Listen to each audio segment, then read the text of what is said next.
Кутмандуу күнүңөр менен урматтуу окуучулар. Анда эмесе биз кыргыз тил сабагыбызды баштайбыз. Бүгүнкү сабагыбыздын темасы илептүү сүйлөм. Бүгүнкү сабакта силер илептүү сүйлөм жөнүндө түшүнүк аласыңар. Жана ушул сабак аркылуу эс тутумуңар, ой жүгүртүүңөр калыптанат. Жана таза сулуу элементи менен жазууга аракет кылгыла. Анда эмесе балдар, биз дептер ручкаларыбызды алып даяр болуп отурабыз. Жана биринчи көнүгүү аркылуу балдар биз өткөн сабакты эсибизге түшүрүп алсак. Эсиңерде болсо, биз өткөн сабакта суроолуу сүйлөм деген теманы өткөнбүз жана акыра менен кодо элек текстинин экинчи бөлүмүн окуганбыз. Анда ушул суроолор аркылуу өткөн сабакты кайталап дептерибизге жазып алсак. Туура эмес жасап алган ишиңер үчүн кантип кечирим сурайсыңар? Кодо элек акырадан эмне үчүн кечирим сурады? Акыра кантип жооп берди? Силердин да ушундай орунсуз суроо берген учурларыңар болду беле? Демек балдар, ушул суроолорго дептериңерге жооп жазып, өткөн сабакта эсиңерге түшүрүп аласыңар. Анда урматтуу окуучулар, силер даяр болсоңор, биз жаңы темабызды баштасак. Бүгүнкү жаңы темабыз илептүү сүйлөм. Күчтүү сезим менен айтылган сүйлөм илептүү сүйлөм деп аталат. Анын аягына илеп белгиси коюлат.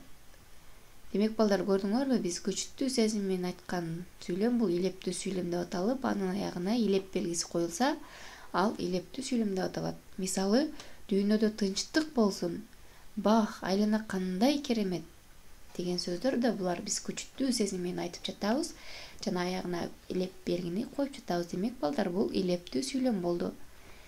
Демек балдар, силер жаңы теманы түшүнгөн болсоңор, биз бышыктоо максатында көнүгүүлөрдү иштейли. Экинчи көнүгүү. Тексттен илептүү сүйлөмдөрдү таап, туура жана таза көчүрүп жазгыла. Акыра. Жок, кодо элек. Ал куркуйса да менин мойнум. Мен сага өз мойнумду бере албаймын. Акыра, мени кечирип койчу. Макоо, кодо элек. Демек балдар, силер дагы ушул сүйлөмдөрдү көчүрүп жазган болсоңор, анда силер азаматсыңар. Булар өзүңөр көрүп тургандай илептүү сүйлөмдөр жана акырында илеп белгиси турат. Анда эмесе балдар, биз улантабыз. Үчүнчү көнүгүү.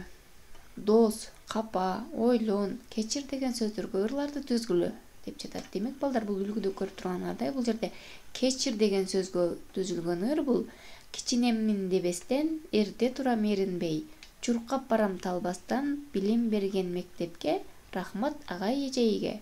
Демек балдар, силер дагы өзүңөр ушул сыяктуу кылып, дос, капа, ойлон деген сөздөргө ушинтип ырларды түзөсүңөр деген ишеничтемин. Анда эмесе төртүнчү көнүгүү. Илептүү сүйлөм жай жана суроолуу сүйлөмдөрдөн эмнеси менен айырмаланат? Илептүү сүйлөмдөрдөн мисал жазып, кластер түзгүлө. Демек балдар, силер кластер түзгөндү билесиңер жана силер илептүү сүйлөмдүн артыкчылыктарын жана жай сүйлөм жана суроолуу сүйлөмдөн айырмачылыктарын жазып кластер түзөсүңөр. Анда эмесе урматтуу окуучулар, ушуну менен үйгө тапшырма. 5-чи көнүгүү.